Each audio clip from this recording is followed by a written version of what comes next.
Hello everyone, once again welcome to our YouTube channel. पिछले video में अपन ने ट्रिग्नोमेट्रिक आइडेंटिटीज कंप्लीट कर लिया था। आज हम बात करेंगे हाइट एंड डिस्टेंस की। हाइट एंड डिस्टेंस एक ऐसा टॉपिक है जो रियल टाइम एप्लीकेशन या daily life application of trigonometry भी आप बोल सकते हो। इसमें आपको एक लैंग्वेटिक प्रॉब्लम जो है वो दे रखी होगी और उसको ट्रिग्नोमेट्री से आपको रिलेट करके उस प्रॉब्लम को सॉल्व करना होता है। जैसे मान लो आपको कोई प्रॉब्लम दी है और उस प्रॉब्लम के बेस पे आपने एक ट्राइंगल ड्रॉ किया। आपने एक ट्राइंगल ड्रॉ किया, कैसा triangle? Right angle triangle draw किया से A B C, right angle at B.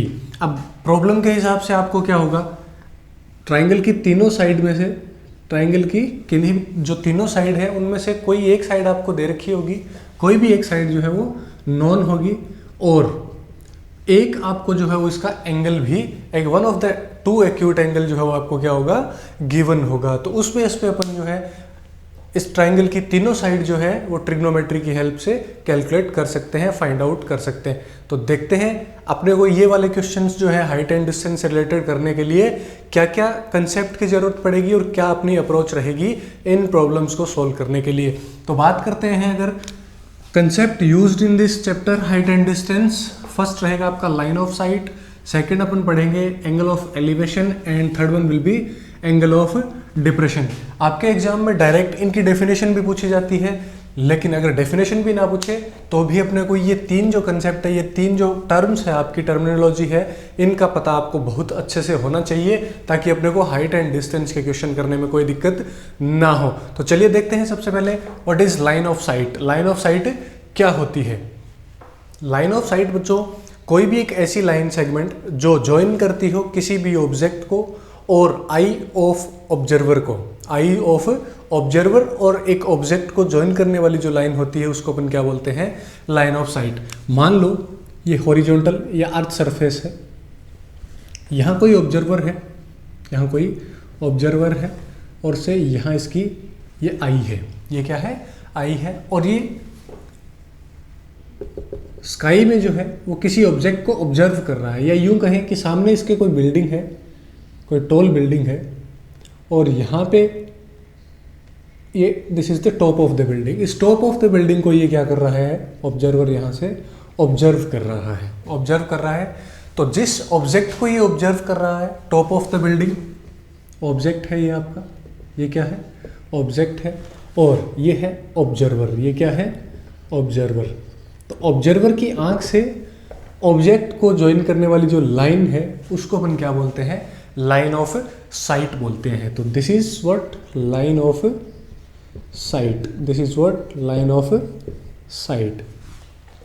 तो लाइन ऑफ साइट अपने क्लियरली पता यहां से चल रहा है क्या, कि ऑब्जर्वर की आंख से जो भी ऑब्जेक्ट को ऑब्जर्वर ऑब्जर्व कर रहा है उस ऑब्जेक्ट को ज्वाइन करने वाली जो लाइन है, स्ट्रेट लाइन जो है, उसको अपन क्या बोलते हैं, लाइन ऑफ साइट बोलते हैं। अब बात करें अगर एंगल ऑफ एलिवेशन की, किसकी, एंगल ऑफ एलिवेशन की। एंगल ऑफ एलिवेशन पर मूव करने से पहले अपने को एक कंसेप्ट और देखना है क्या, कि हॉरिजॉन्टल, व्हाट इज हॉरिजॉन्टल। तो हॉरिजॉन्टल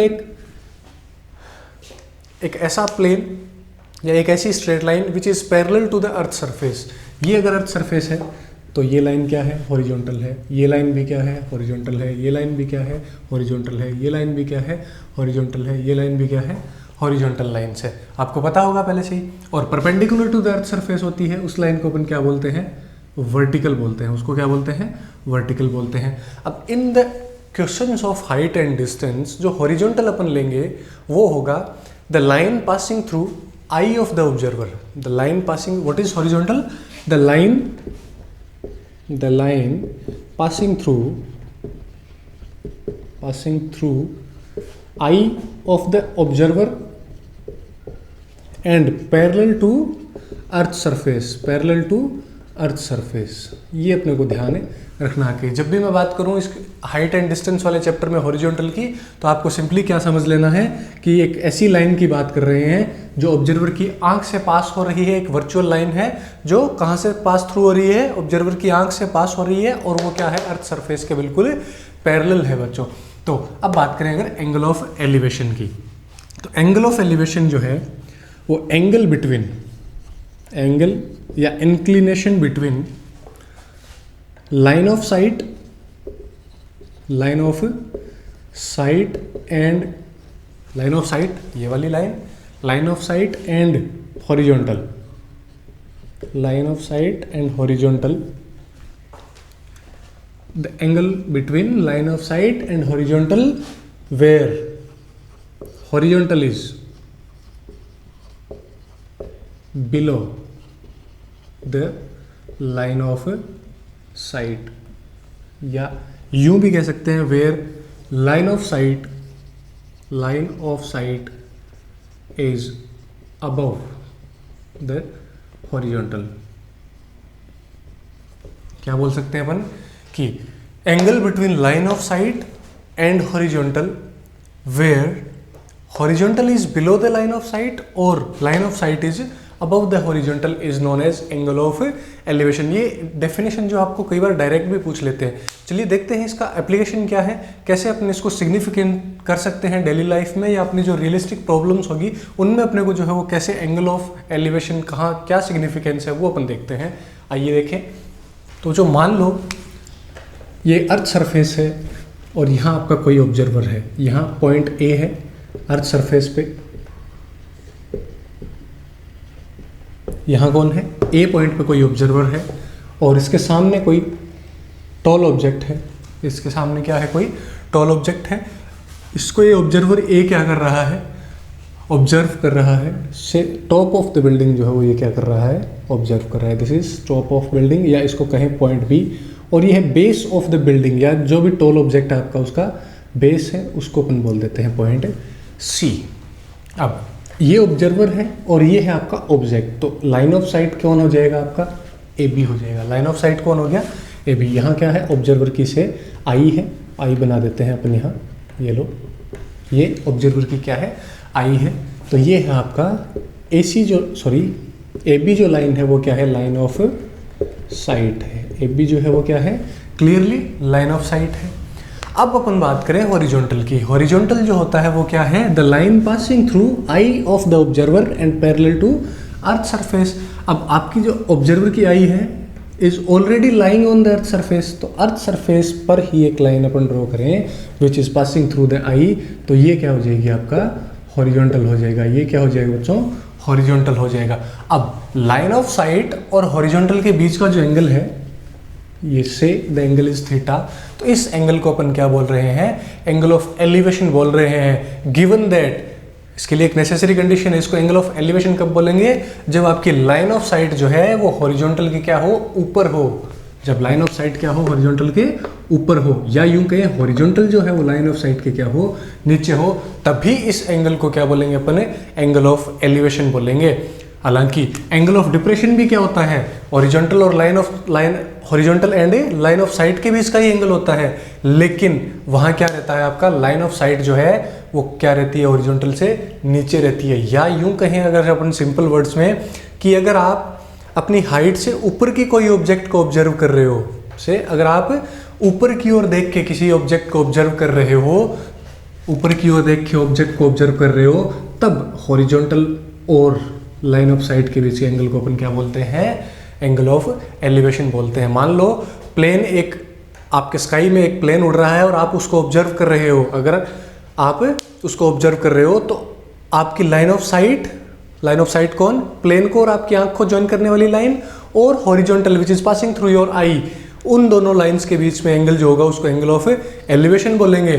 ध्यान यही रखना है कि एंगल ऑफ एलिवेशन और एंगल ऑफ डिप्रेशन जो है वो एक ही, दो ही सेम लाइंस के बीच के एंगल्स होते हैं, लाइन ऑफ साइट और हॉरिजॉन्टल के बीच के एंगल होते हैं। लेकिन in case of angle of elevation आप ऊपर देख रहे होते हो, और in case of angle of depression जो है वो आप नीचे देख रहे होते हो। चलिए बात करें एंगल ऑफ डिप्रेशन की। तो पहले वाले केस को अपन क्या करते हैं, इस बार रिवर्स करते हैं। सेम वही अर्थ सरफेस है, एक टॉल ऑब्जेक्ट है सी बी। इस बार ऑब्जर्वर जो है वो आपका अर्थ सरफेस पे नहीं है, अपन ने क्या किया, ऑब्जर्वर को कहाँ लेके गए, पॉइंट बी पे लेके गए, पॉइंट बी पे लेके गए, और ये जमीन पे या अर्थ सरफेस पे जो है वो किसी पॉइंट ए को ऑब्जर्व कर रहा है। इस बार कहाँ ऑब्जर्व कर रहा है, ये अर्थ सरफेस पे किसी पॉइंट को ऑब्जर्व कर रहा है। तो लाइन ऑफ साइट तो आपकी यही हो गई, लाइन ऑफ साइट तो क्या हो गई, यही ए बी हो गई। तो यहाँ लिखते हैं क्या, line of site, line of site तो आपकी सेम हो गई।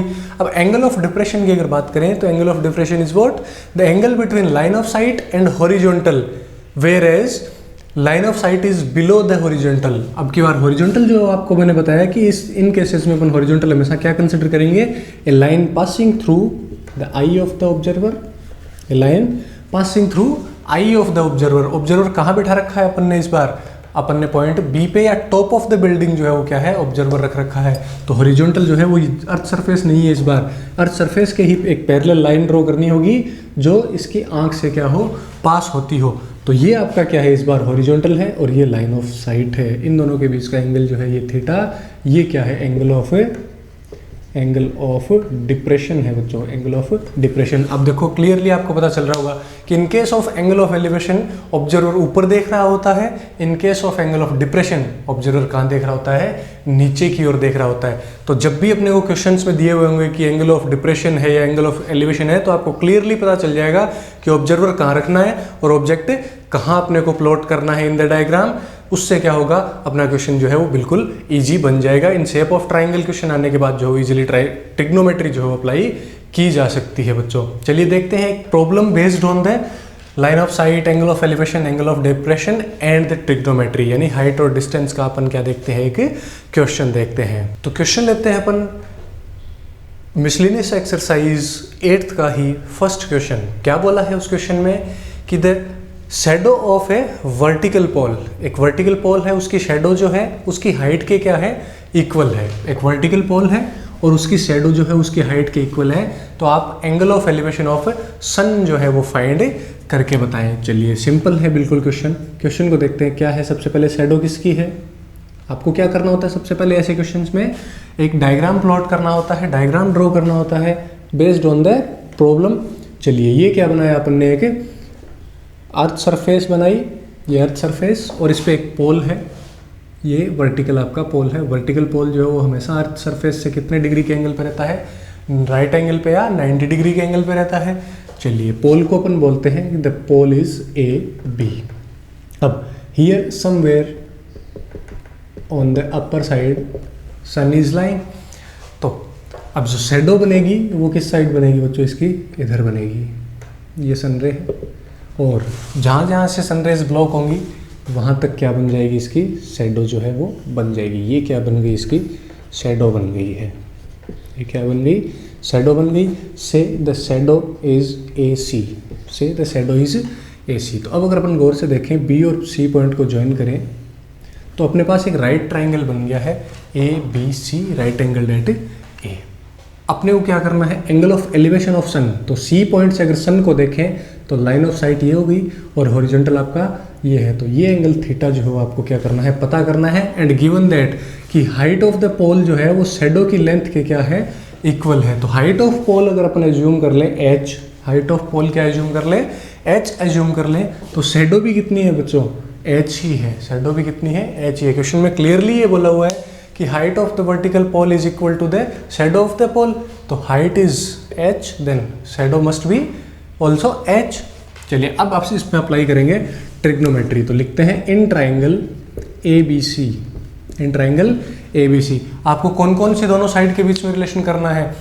ये आपकी एक तो दे रखी है आपको हाइट और एक दे रखा है इस ट्राइंगल का बेस। एक तो बेस दे रखा है आपको परपेंडिकुलर ऑफ द ट्राइंगल और एक आपको दे रखा है बेस ऑफ द ट्राइंगल। तो चलिए देखते हैं कि बेस एंड हाइट के बेस पे जो है वो कौन सा ट्रिग्नोमेट्रिक रेशियो अपन अप्लाई कर सकते हैं। अपन अप्लाई कर सकते हैं tan theta. Tan theta is given as perpendicular upon base. तो perpendicular is A B and base is A C. Value put करते हैं ए बी और ए सी की। अपन ने क्या एज्यूम कर रखी है, एच, और ए सी भी कितना है, एच है। तो this gives 1 tan theta is equals to 1।